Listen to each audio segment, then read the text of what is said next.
Well, yes, it's kind of nice to be back in some familiar area. I'm very blessed and excited to be your opening keynote. Let me just kind of make sure I've got my papers all shuffled around here, and we'll get ourselves going. But first thing I want to do, it is the age of technology and Facebook, and so I want to get a picture of all of you. So everybody over here, center, over here. Awesome. So, let's see how I can do this. Here we go.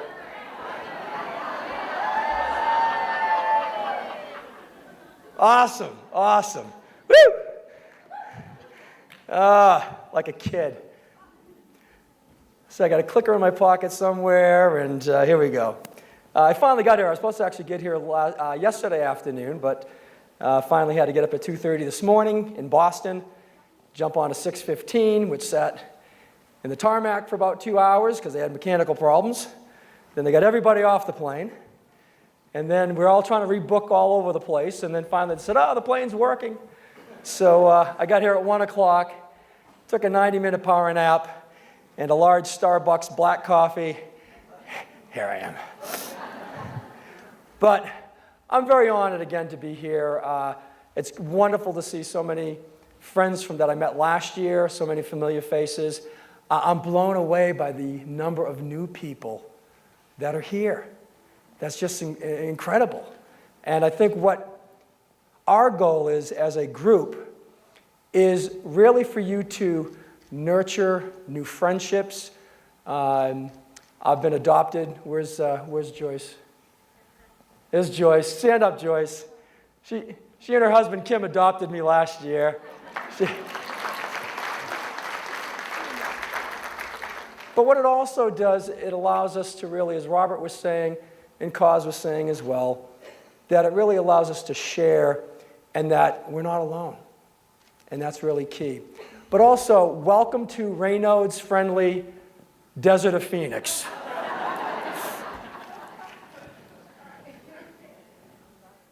It's bittersweet that I'm up here speaking today. Obviously, the sweet part is all of you. And for the next couple of days, meeting some new people, garnering some new friendships. But bittersweet because, as Robert had alluded to, I did live in Phoenix, and my Scleroderma journey began in Phoenix 17 years ago. 25 miles that way in downtown Phoenix. I was in the Arizona Heart Hospital in a coma, brought on from renal kidney failure. I had a blood pressure of 270 over 170 when I was admitted to the ER, hemorrhaging in the brain, and the left ventricle of my heart collapsed, and obviously lapsed into a coma. The head of the hospital at the time, Dr. Ted Dietrich, my cousin works there, and she said, Ted, you got to go in and see my cousin. So he came in, and he walked out, and he said, Paula, he has no right to be alive. The doctors even had given up hope, and basically one doctor said to me afterwards that, it was up to you. There was nothing that we could do for you. 28 hours later, I came out of a coma, didn't know my name, had no idea what happened to me. And I went on a journey of dialysis. By the grace of God, they were able to kickstart the kidney back. And what was kind of interesting about that whole process was to have a machine, as some of you know, be the only way that you're able to stay alive. But for some of you that don't know my story, and I will be, I think it's right across over there, I'll be there tomorrow and Sunday with a book that I wrote called A Celebration of Life, a story of hope, a miracle, and the power of attitude. And like the subtitle talks about, it is a story of hope. It's a story of hope for everyone here. And there's days that we may lose hope, and I did as well. But we got to stay in there and fight. This damn disease is uninvited, and yet it's not going to go away until we are able to make sure that we have that hope. I had just come back from a trade show in June of 2000, and I had gone because I was very tired. Doctor took some blood levels and said, got issues with your kidneys. So on June 29th, I had an appointment at my nephrologist in Phoenix, downtown Phoenix, North 12th Street. Ironically, World Scleroderma Day is June 29th. So I guess I had that going for me, maybe. I woke up the next morning, with a severe headache. I never get headaches, blurry vision, had no idea what was going on, but I was determined to get to my doctor's appointment. It's that old, I guess that old work ethic that's kicked into you. Other people say, why didn't you dial 911 when you were starting to lose your eyesight? I'm like, because I had an appointment. I don't know, I thought he might charge me $25 if I missed my appointment. So I went to, when I woke up and I started to, now everything was sort of gray, a gray screen, if you will, in front of me. Grabbed the phone and I was going to call my ex-girlfriend. Well, not only couldn't I remember her phone number, I couldn't remember her name.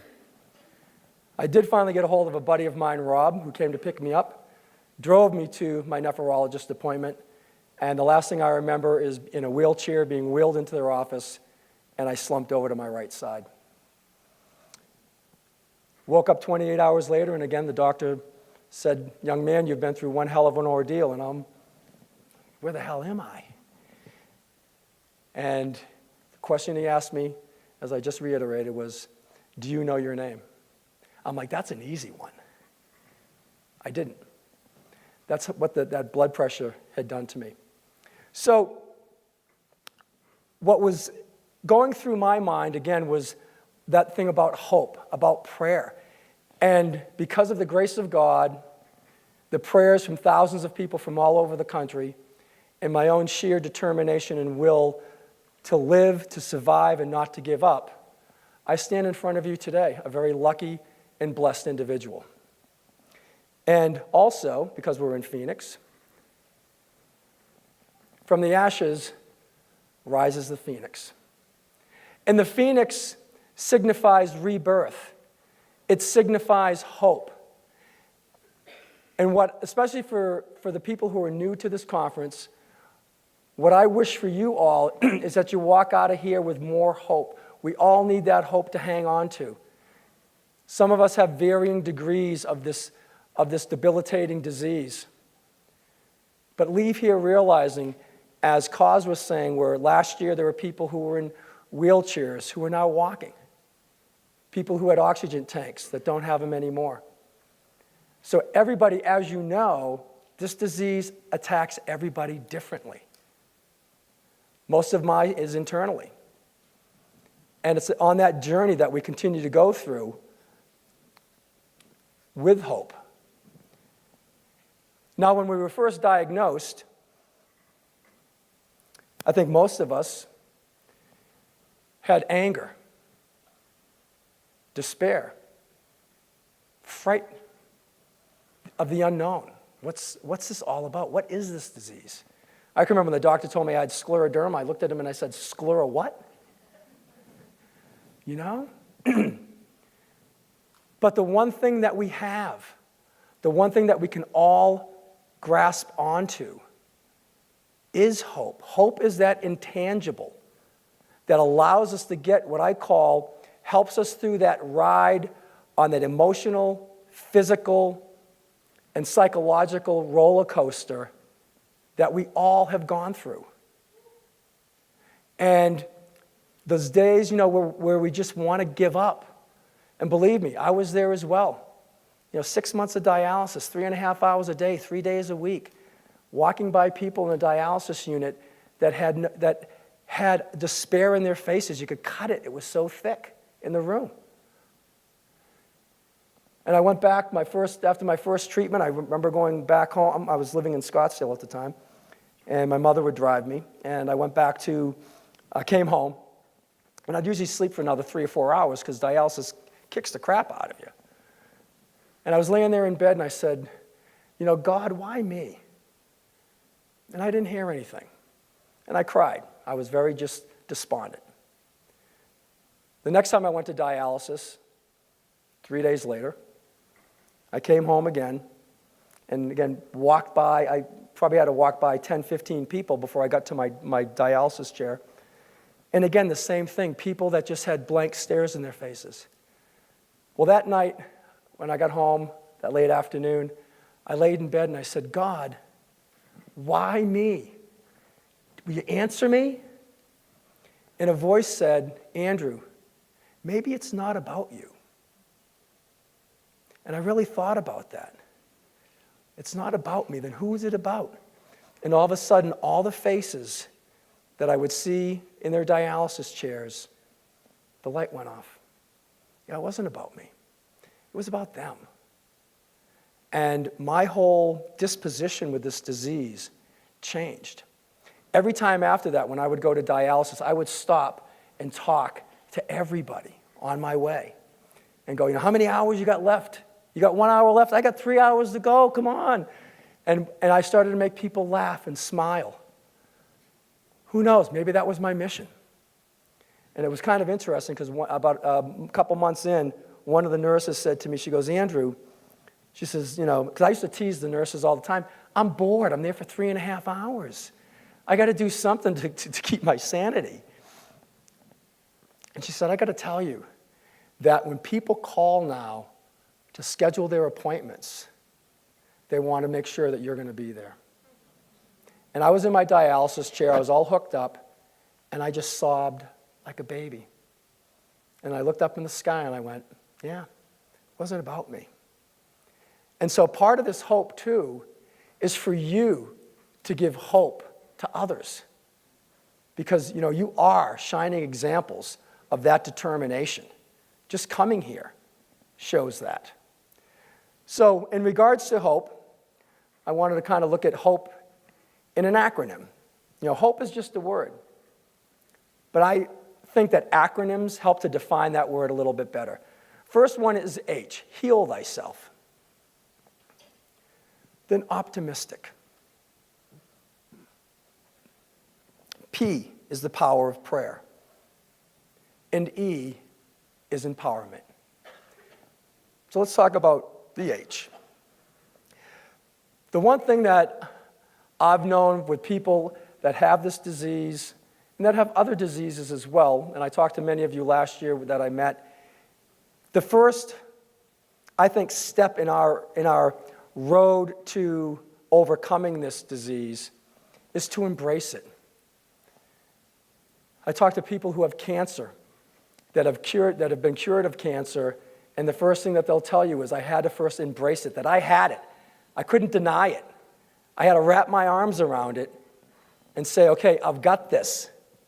Now, let's find a plan to get me through it. I had a very good friend of mine. For 20 years, she never went to a doctor. She was in denial. When her aunt, who was a very good friend of my family back in Massachusetts where I live, she called me, Shirley, and said, Andrew, you need to call Linda. She's has scleroderma, but she won't go to see a doctor. She was in denial. She finally went, and she had interstitial lung disease. Within about a couple months, she had a lung transplant. If she hadn't gone to the doctor, she would be dead today.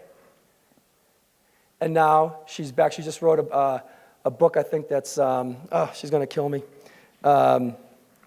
Breathing Again, I think is the title of the book. So for you out there, and I see it also on the Facebook pages where there's a lot, and I'll share those with you shortly, but I see people who are, I'm not sure what I have and this and that. Well, let's first embrace that.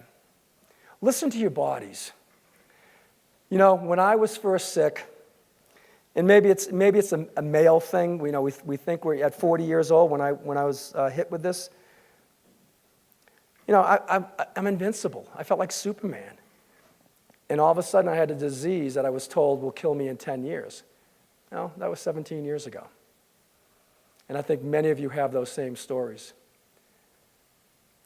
Last February of 2016, I was diagnosed with interstitial lung disease, which is very unusual because it had been 17 years since an episode.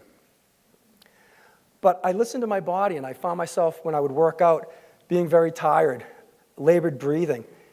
Went to both my scleroderma doctor as well as my GP, who actually is my nephrologist, kidney doctor as well. And they're like, well, maybe it's asthma, so they were doing all these asthma tests. And I finally said, damn it, I want a CAT scan, and I want a pulmonary function test. I'm tired of all these, take a hit with the Flonase, and I'm like, no. I just knew that wasn't it because I was listening to what my body was saying. And interstitial lung disease. So listen to your bodies. When I feel something that's just not right, I go see my doctor. Because as we know, this disease attacks and tries to fight us in so many different ways that if we don't listen to ourselves, we don't listen to our body, we don't know what could happen. Seek medical advice. I bring that up because, again, we have a bunch of Facebook pages that are out there, and there's people who say, well, I've got this going on, I've got that going on. Does anybody in the Scleroderma family know what it is? And, I'm not a doctor. Mostly a lot of the people on these sites aren't doctors. They're people who live with Scleroderma. But please, go get medical attention. Go get medical help. There's some great doctors. You'll be hearing them throughout the next couple days. But it's just so important. And also be open-minded. This isn't a cookie-cutter, black and white type of a disease. Everybody in this room that is living with scleroderma, it's affecting you one way or another, but differently than everybody else. That's just the way it is. If it's cancer, well, cancer kind of acts the same way. But with this disease, it doesn't. So be open-minded. Obviously, the traditional forms of medicine. Homeopathic. The functional medicine, which my friend Misty rushing over here is part of, and I'll talk about that briefly. But Reiki, yoga, all these things to help our body feel a little bit better. There's some days that I feel great. There's other days I feel like crap. And so I try to do some of these things, but just be open-minded. Listen to what's out there. And hopefully tomorrow and Sunday, you'll go to some of these workshops. I remember when I was first diagnosed in 1999, I was actually misdiagnosed for the first 9 months with rheumatoid arthritis. And Dr. Korn at BU Medical, I told him, I said, I know this was brought on from stress because I was doing a startup.com company, working 80 hours a week, not taking care of myself, not relieving any stress, wasn't eating right, wasn't sleeping right, yada, yada, yada, yada. And as I say, the good Lord took the proverbial 2x4 and hit me across the forehead with it.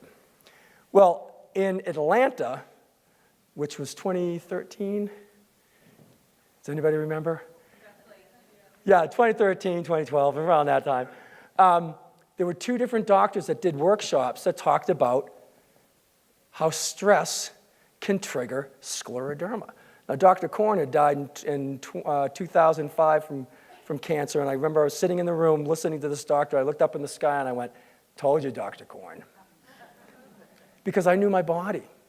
And the interstitial lung disease came about after my mother passed away. So those were 2 very stressful events. So I try to live as stress-free as possible. But being a Boston sports fan, it's not always easy to do.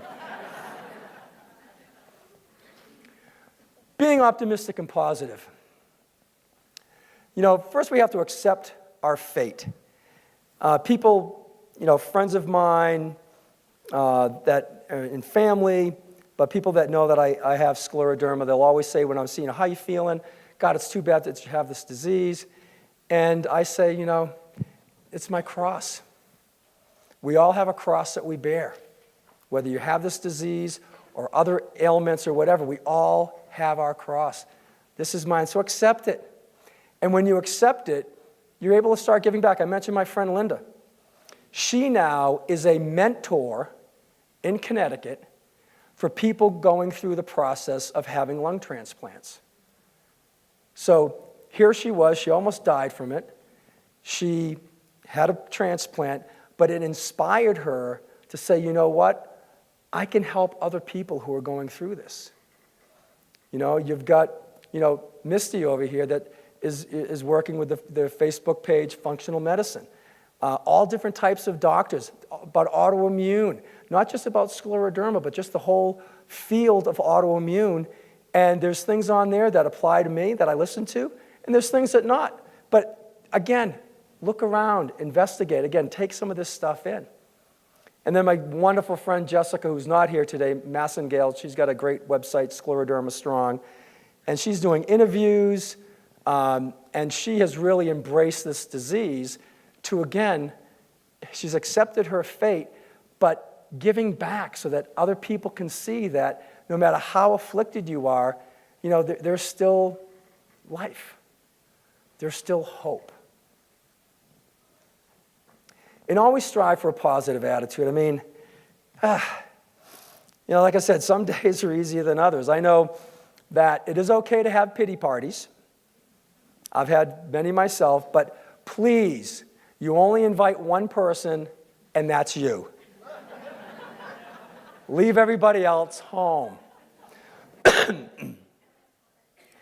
I know when my parents, when I was here in Phoenix, I was in the hospital for 13 days, and my mother and father would come, and even if I just got back from dialysis that morning, I tried to put on the bright face because I didn't want to worry Mom.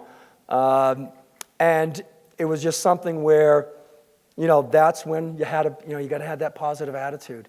I've always had a positive attitude before I got sick.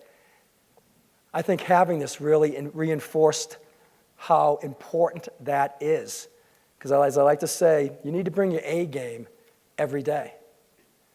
So what I do when I wake up in the morning, I sit on the edge of my bed, first make sure that all my parts are working, and then I just say, God, thank you for another day.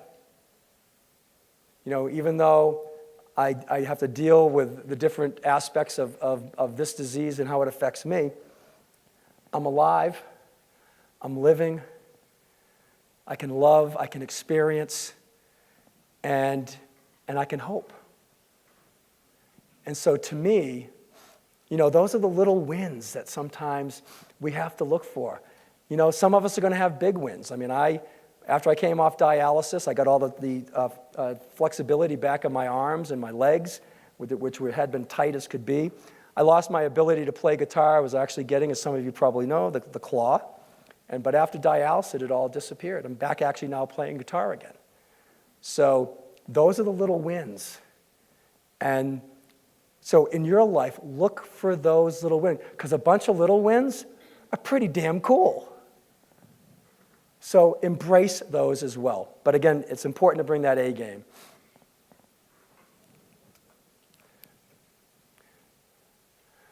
Educate yourself. When I first came down with this disease, and there was hardly any information on men. Again, 80% are female that get this disease. So a lot of things that I looked at were female-related, but I try to find as much information as possible. I read everything. I was online. I was in libraries. I was talking to doctors. I would go in and talk to the rheumatoid arthritic doctors as well. But we really need to educate ourselves. The more you know about this disease, you know how to go after it. The way I looked at it, if this disease was going to kill me, then I better know as much about it as possible, because being an amateur athlete, the only way you can beat your competition is to know more about your competition than they know about you. So it's important to educate yourself. Talk to your doctors. There's YouTube videos. Again, there's a Scleroderma Facebooks as well. I think it's important to educate others. Over the last couple of years of coming to these conferences, I'll be in conversations with people and I'll hear, well, my family doesn't understand. They say to me, well, you don't look sick. Or, maybe a spouse doesn't understand. A caregiver doesn't understand. So it's important that not only are we educating ourselves, but let's make sure that those around us we're educating as well. I've had to do that with my friends. I mean, it's like in this room today, I see people waving their, because it's a little warm in here, but you know what? I speak around the country to other organizations like apartment associations, and I'm probably like the only one in the room with scleroderma. And you've been to conferences where it's cold. And I'll be, and I don't complain about it, but by the end of the session, my fingertips are all purple. And everyone else is nice and comfortable. So, again, we have to learn. Coworkers, making sure that they don't have the AC cranking when you go to work. So, again, we have to educate everybody because this is really, again, a disease that affects everyone a little bit differently, but it's important that we educate those around us. And then, we're going to get knocked down. I couldn't believe it after 17 years of having this that all of a sudden I was diagnosed with interstitial lung disease. And all of a sudden it was like that 2x4 came back across the forehead. And again, it took me, like it did when I first was diagnosed with scleroderma, it took me 3 days to contact my family. Now, my dad had already passed and my mom had passed. The two most important people that I wanted to call. Matter of fact, I picked up the phone to call my mom and realized, she had passed away 6 months ago. But I've got a very supporting siblings and nieces and nephews. So, again, we have to persevere through the storms because as the great coach, Vince Lombardi said, it's not whether you get knocked down, it's whether you get back up. And again, for some of us, it's a little bit easier than others, but you got to get up again. As I say, when you get knocked off that horse, you got to ride the horse again. Spiritual and prayer is extremely important. It's kind of interesting that we had Rosie and Bobby here. When I moved here to Phoenix, it was all farmland here. There was nothing. Even in Scottsdale, North Scottsdale down by North Scottsdale Road and Shea, there was nothing. There was a golf course called Curlin Golf Course. That was it. Now it's like little L.A., Los Angeles. It's crazy. But I found my spiritual side here, and part of it is because of the native Indians. I mean, if you get time, step outside, walk out into some part of the desert. Watch out for bobcats, because I heard there was a bobcat roaming around today. They purr just like the little ones, though. They sound so cute. But it's important that we put it in the hands of God. Whether you believe in God or a higher power, that was one of the first things that I did. And I know talking to many of you over the last couple years that you've done the same thing. Because you can't do it yourself. We need help. We need a little shoulder to hang on sometimes.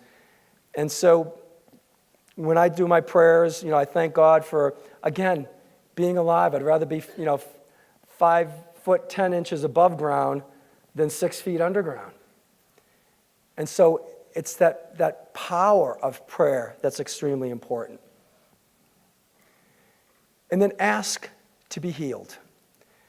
When I first found out that I had interstitial lung disease, when I went to church, and I would look up at the crucifix, and I would, tell God, I said, I'm broken.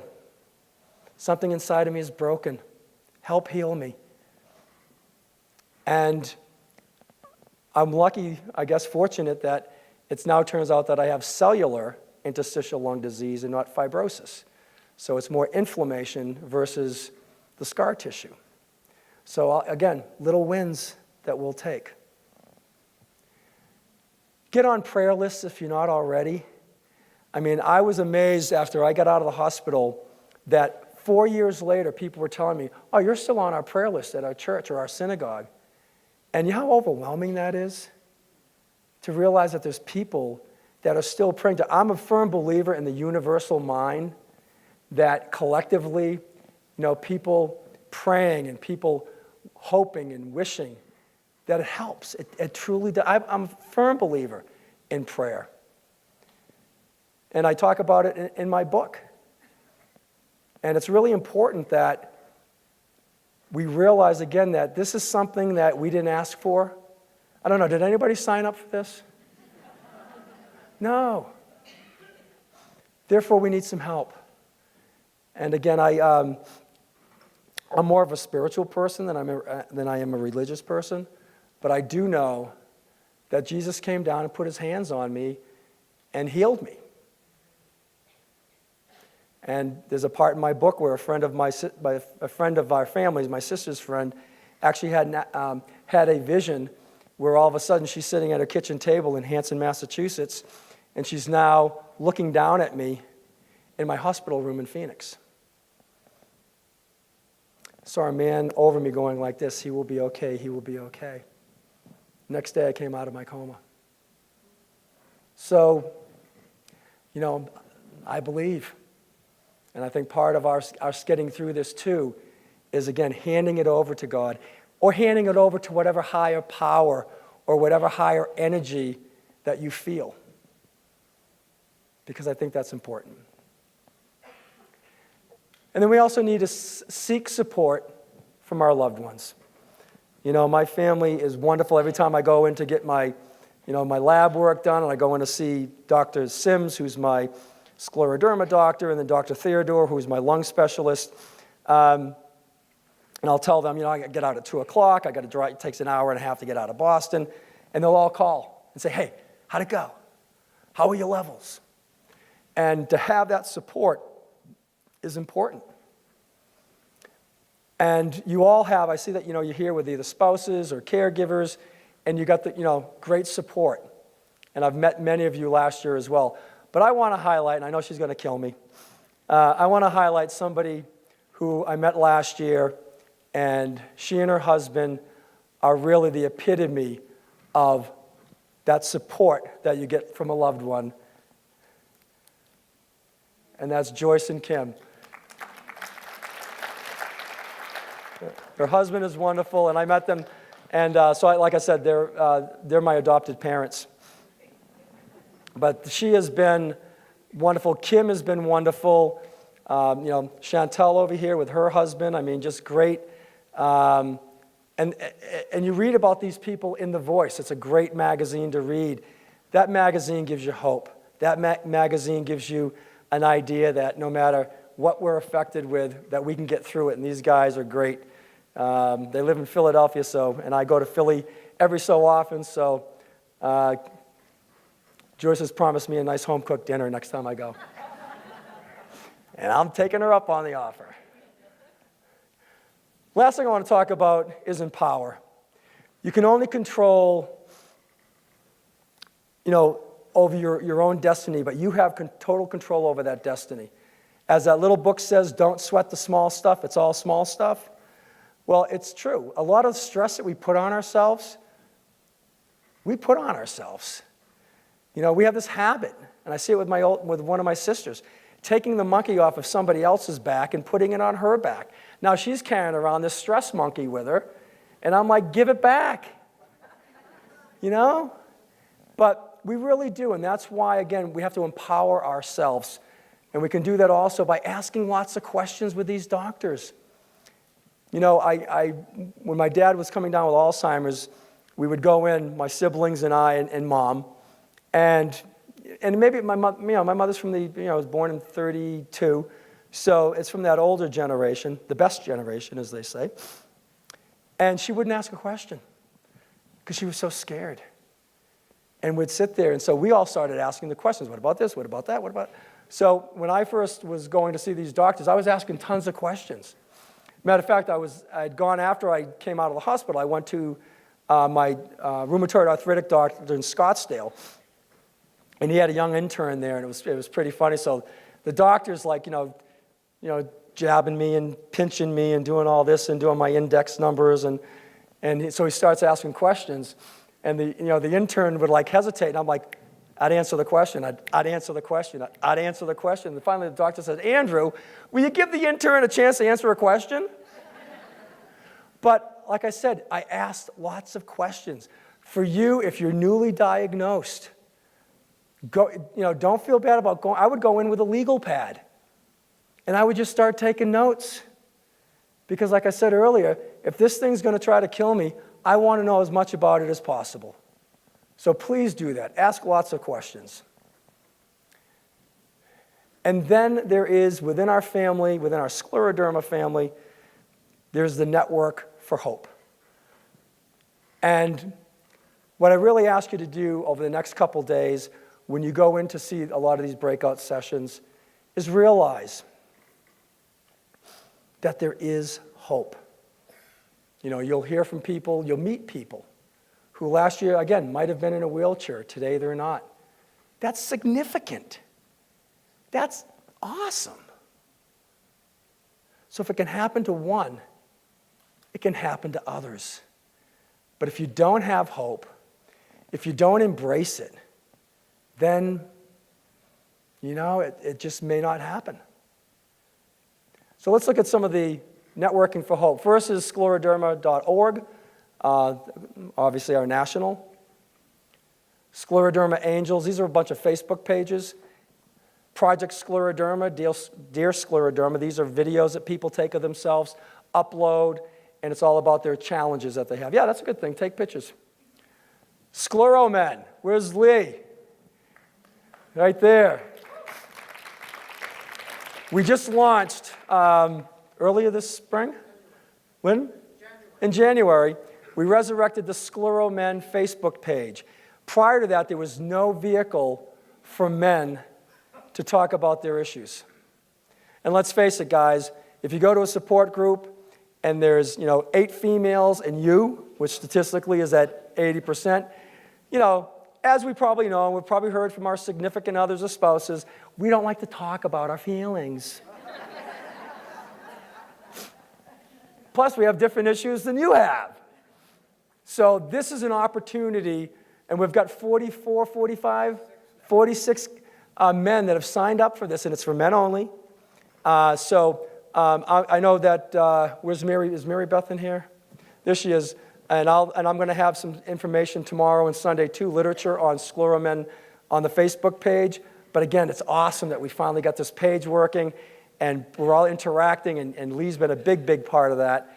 And so, again, little things that we're doing to be able to reach those who didn't have a vehicle to begin with. Scleroderma.inspire. This is a great one, too. Scleroderma, think positive, think hope, think teal, think cure. And then this is, she's such a darling, Jessica Massengale, Scleroderma Strong. If you get a chance over the weekend, if you, go onto your, on the internet or onto your Facebook and pull her up, she is just such a sweetheart. And I think several of you met her last year, and unfortunately she wasn't able to be here this year. So, in closing, I hope you got the message. Was that a pun? Was that a play on words? I hope you got the message. Sometimes I amaze myself. That hope is really what it's all about. Hope can make us fighters. Hope can make us survivors. Hope can make us role models, as Linda's doing now as a mentor for people going through lung transplants. And hope can make us advocates. Be an advocate. Create a support group. Go create a Scleroderma walk. We just did our ninth year in Plymouth that we do a Scleroderma walk with my good friend Johnny Medlin, whose mom is afflicted with Scleroderma. There's obviously other ways to raise money, do fundraisings. Again, all that money goes to research. And as Bob so eloquently said, Robert, that maybe someday we won't have to have these meetings because we do find a cure. Because what I want for everybody here is I want you to be able to, and as my book says here, which is called A Celebration of Life, A Story of Hope, a Miracle, and the Power of Attitude, I want you all to celebrate your life. Thank you very much, everybody. Thank you.